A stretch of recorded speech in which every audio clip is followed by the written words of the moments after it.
एक ऐसी बुक है जो तुम्हें पावरफुल बनाए या ना बनाए, लेकिन लोग तुम्हारे साथ पावर गेम्स कैसे खेलते हैं ये ज़रूर दिखाई देगा। बॉस मीटिंग में तुम्हारा आइडिया इग्नोर करके वही आइडिया खुद क्यों रिपीट करता है। कुछ लोग कम टैलेंटेड होने के बाद भी हर जगह नोटिस में क्यों आते हैं, और कभी कभी तुम्हारे सबसे करीबी लोग ही तुम्हारी सक्सेस से अनकंफर्टेबल क्यों हो जाते हैं। इन सब का जवाब एक कॉन्ट्रोवर्शियल बुक में है। इसका नाम है द 48 लॉज ऑफ पावर। मैंने इस बुक से 48 लॉज में से 10 सबसे इंटरेस्टिंग और प्रैक्टिकल लॉज निकाले। काउंटडाउन नंबर 10 से शुरू होगा, लेकिन नंबर 1 शायद तुम्हें अपने रिलेशनशिप्स दोबारा एनालाइज करने पर मजबूर कर दे। रॉबर्ट ग्रीन की the 48 laws of power history के powerful kings, politicians, generals, businessman और मैनिपुलेटर्स के बिहेवियर को स्टडी करती है। ये बुक तुम्हें अच्छा इंसान बना नहीं सकती, ये बताती है कि पावर का गेम असल में खेला कैसे जाता है। मैं ये नहीं कह रहा कि तुम हर लॉ को ब्लाइंडली फॉलो करो। कुछ लॉज कोल्ड है, कुछ मैनिपुलेटिव भी है, लेकिन अगर तुम इन लॉज को नहीं समझोगे तभी भी कोई दूसरा इन्हें तुम्हारे अगेंस्ट यूज कर सकता है। तो आइए शुरुआत करते हैं। सबसे पहले है रूल नंबर 10, यानी कि अपनी रेपुटेशन की हिफाजत करो। दोस्तों, इसका मतलब क्या है? तुम्हारी रेपुटेशन है ना, वो एक कहानी जैसी होती है ना। तुम्हारे रूम में एंटर करने से पहले तुम्हारी रेपुटेशन एंटर करती है। लोग तुम्हें पर्सनली जानते भी नहीं है, फिर भी तुम्हारे बारे में एक ओपिनियन बना लेते हैं। फॉर एग्जाम्पल, कोई बंदा है जो हमेशा हार्डवर्क करता है और टाइमली डिलीवरी देता है, लोग उसके बारे में कहेंगे यार ये बंदा बहुत ही रिलायबल है या ये बहुत ही ऑनेस्ट है। वैसे ही कोई बंदा है जो प्रेशर में काम ही नहीं कर सकता, उसे लोग कहेंगे यार ये प्रेशर में पैनिक कर जाता है, उस पर वो ज़्यादा रिलाई नहीं कर पाएंगे। फॉर एग्जाम्पल, ये क्रेडिट चुरा लेता है या इसके साथ काम करना बिल्कुल ईजी नहीं है। ऑफिस में टैलेंट इंपॉर्टेंट है, लेकिन रेपुटेशन डिसाइड करती है कि लोग तुम्हें अपॉर्चुनिटी देंगे या नहीं। एक बार तुम्हारी इमेज केयरलेस या डिसऑनेस्ट बन जाए तो तुम्हारे सही डिसीजंस को भी लोग डाउट की नज़र से देखेंगे। इसलिए अपने वर्ड्स, कमिटमेंट्स और पब्लिक बिहेवियर को लाइटली मत लो। रेपुटेशन बनाने में साल लग जाते हैं और टूटने में सिर्फ एक इंसिडेंट ही काफ़ी है। दोस्तों, नंबर 9, बहस नहीं, काम से जीतो। किसी आर्ग्यूमेंट में तुम टेक्निकली जीत सकते हो, लेकिन सामने वाले का ईगो हार गया तो वो तुम्हारी बात कभी एक्सेप्ट नहीं करेगा।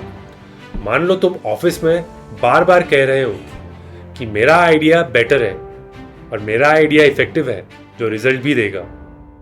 जितना तुम एक्सप्लेन करोगे उतना सामने वाला डिफेंसिव हो जाएगा। लेकिन अगर तुम एक स्मॉल प्रोटोटाइप बना दो, रिजल्ट्स दिखा दो और प्रूव कर दो कि आइडिया काम करता है, तो तुम्हें आर्ग्यू करने की जरूरत ही नहीं पड़ेगी।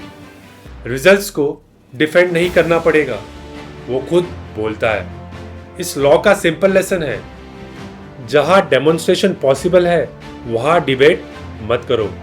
लोग तुम्हारे प्रोमिसेस याद नहीं रखते, वो तुम्हारे आउटकम याद रखते हैं। अब लॉ नंबर 8, हमेशा अवेलेबल मत रहो। जो चीज हर वक्त अवेलेबल होती है धीरे धीरे ऑर्डिनरी लगने लगती है, चाहे वो तुम्हारा टाइम हो, अटेंशन हो या प्रेजेंस। सोचो एक ऐसा दोस्त जो हर मैसेज का रिप्लाई 5 सेकंड में करता हो, हर प्लान के लिए रेडी है, अपना काम छोड़कर भी अवेलेबल हो जाता है। दोस्तों, शुरू में ये क्वालिटी अच्छी लगती है, फिर लोग उसकी अवेलेबिलिटी को रिस्पेक्ट नहीं, एक्सपेक्टेशन समझने लगते हैं। इसका मतलब ये नहीं है कि जानबूझकर लोगों को इग्नोर करो या एटीट्यूड दिखाओ। मतलब सिर्फ इतना है, अपने टाइम की बाउंड्री रखो। हर जगह दिखना जरूरी नहीं। कभी कभी तुम्हारी एब्सेंस ही लोगों को तुम्हारी वैल्यू याद दिलाती है। प्रेजेंस तब वैल्यूबल लगती है जब वो अनलिमिटेड ना हो। दोस्तों, अब चलते हैं रूल नंबर 7, मतलब लोगों को अपने पास आने दो। इसका क्या मतलब है? देखिए, जो इंसान हमेशा चेस करता है वो कॉन्वर्सेशन की पावर धीरे धीरे लूज कर देता है। रिलेशनशिप में देखो, सेल्स में देखो, नेगोशिएशन में देखो, तुम बार बार मैसेज कर रहे हो, हर दिन फॉलो अप कर रहे हो, हर कंडीशन एक्सेप्ट करने के लिए रेडी हो। सामने वाला समझता है कि यार उसकी ज़रूरत मुझसे ज़्यादा है। यहाँ पे आपका नेगोशिएशन पावर कम हो जाता है और वहीं से बैलेंस बदल जाता है। इस लॉ का मतलब लेजी बैठना नहीं है, मतलब अपने आस पास ऐसी वैल्यू, इंफॉर्मेशन या अपॉर्चुनिटी क्रिएट करो जिसके लिए लोग तुम्हें याद रखें। एक स्किल्ड प्रोफेशनल को हर जॉब के पीछे भागना नहीं पड़ता। एक स्ट्रॉन्ग ब्रांड को हर कस्टमर को कन्विंस नहीं करना पड़ता। जब लोग खुद अप्रोच करते हैं तो नेगोशिएशन तुम्हारी पोजीशन से शुरू होती है और यही इस रूल का असली मतलब है। रूल नंबर 6, अपना इरादा छुपा कर रखो। हर प्लान को अनाउंस करना ऑनेस्टी नहीं होता, कभी कभी वो अननेसेसरी एक्सपोजर हो जाता है। सोचो, तुम ऑफिस में सबको बता देते हो कि तुम एक स्पेसिफिक प्रमोशन टारगेट कर रहे हो। अब होगा क्या? कुछ लोग जेन्युइनली सपोर्ट करेंगे, लेकिन कुछ तुम्हें कंपटीशन समझना शुरू कर देंगे।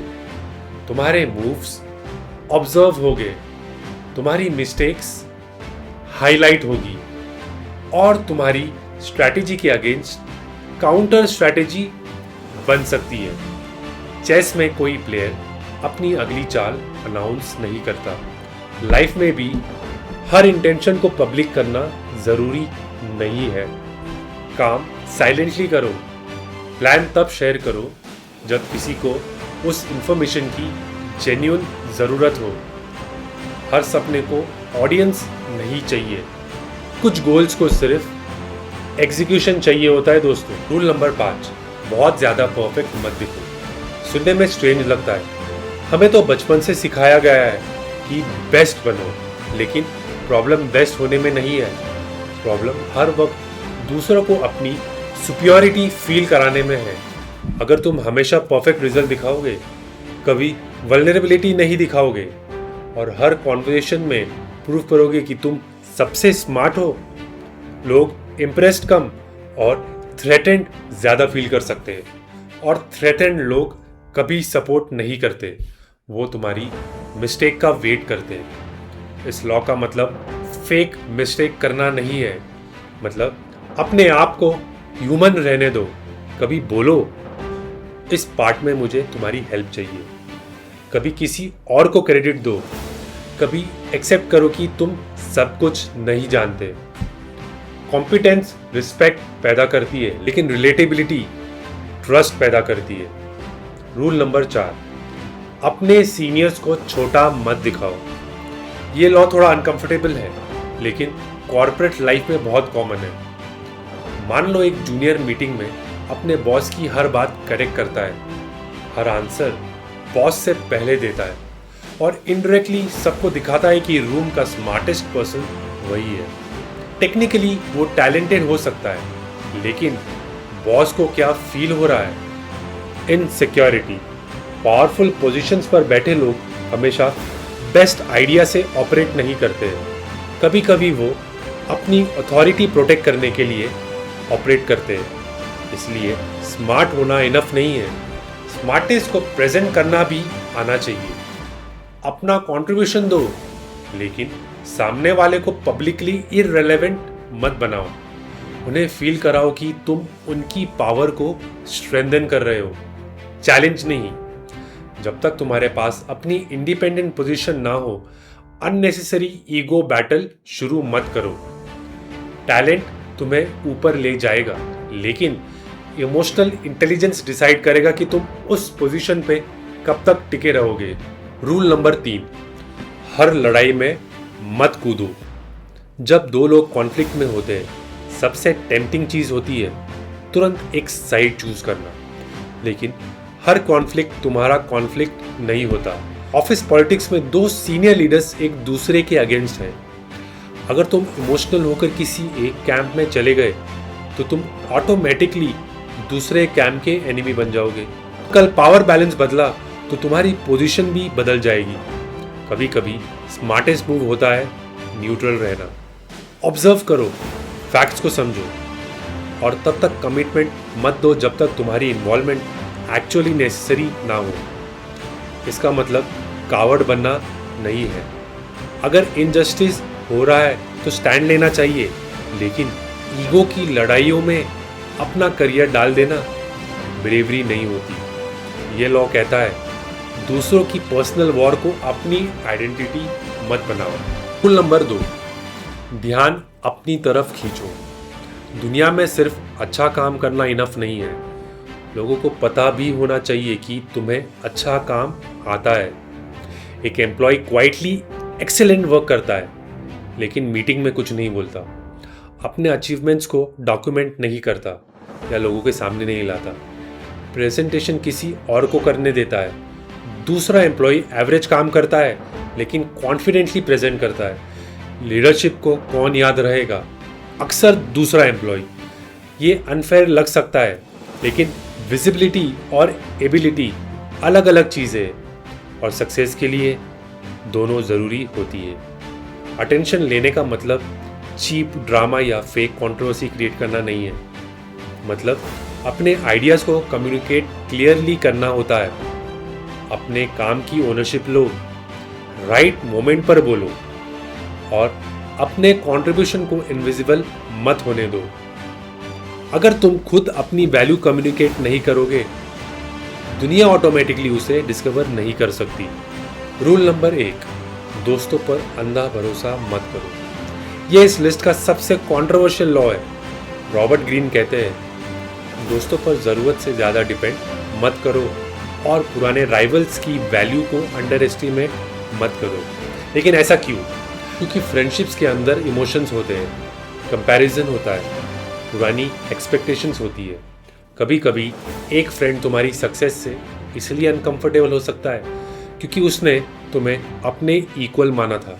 तुम्हारा आगे निकलना उसे तुम्हारी प्रोग्रेस नहीं, अपनी फेलियर जैसा लगता है और शायद उसे थोड़ी जेलसी भी हो। एक फॉर्मल राइवल के साथ इक्वेशन कभी कभी क्लियर होती है। दोनों को पता होता है कि ट्रस्ट ऑटोमेटिक नहीं है, इसलिए वो अपनी लॉयल्टी एक्शन से प्रूव कर सकता है। लेकिन इसका मतलब ये बिल्कुल नहीं है कि हर दोस्त फेक है और हर एनिमी यूजफुल। रियल लेसन ये है, ट्रस्ट रिलेशनशिप के लेवल पर मत करो, बिहेवियर की एविडेंस पर करो। जैसे ये मेरा पुराना दोस्त है, लॉयल्टी की गारंटी नहीं है। ये कभी मेरा कंपटीटर था, बिट्रेयल की गारंटी नहीं है। लोगों को उनके वर्ड से नहीं, उनके रिपीटेड एक्शन से जज करो और किसी भी रिलेशनशिप में अपनी जजमेंट को इमोशन के हवाले मत कर दो। पावर का सबसे डेंजरस ट्रैप बिट्रेयल नहीं होता, ब्लाइंड ट्रस्ट होता है। The 48 laws of power morality की बुक नहीं है, ये ह्यूमन बिहेवियर की डार्क साइड का मैप है। तुम इन लॉज से एग्री करो या डिसएग्री, लेकिन एक बार तुम इन पैटर्न्स को नोटिस करना शुरू कर दोगे, तुम्हें ये हर जगह दिखने लगेंगे। ऑफिस मीटिंग्स में, फ्रेंडशिप्स में, रिलेशनशिप्स में, लीडरशिप में और सोशल मीडिया पर भी। मैं ये नहीं कह रहा कि मैनिपुलेटिव बन जाओ, क्योंकि पावर गेम्स तब तक इनविजिबल होते जब तक तुम्हें उनके रूल्स नहीं पता। अब कमेंट में बताओ, इन 10 लॉज में से कौन सा लॉ तुम्हें रियल लाइफ में सबसे ज़्यादा एक्सपीरियंस किया है और कौन सा लॉ तुम्हें सबसे डेंजरस लगा। अगली वीडियो में हम बात करेंगे एक और हिडन सिस्टम की जो सक्सेसफुल लोग फॉलो करते हैं लेकिन कभी ओपनली शेयर नहीं करते। दोस्तों, अगर ये वीडियो आपको पसंद आया तो प्लीज़ मेरे चैनल को सब्सक्राइब करना और इस वीडियो को लाइक एंड शेयर ज़रूर करना। Thank you.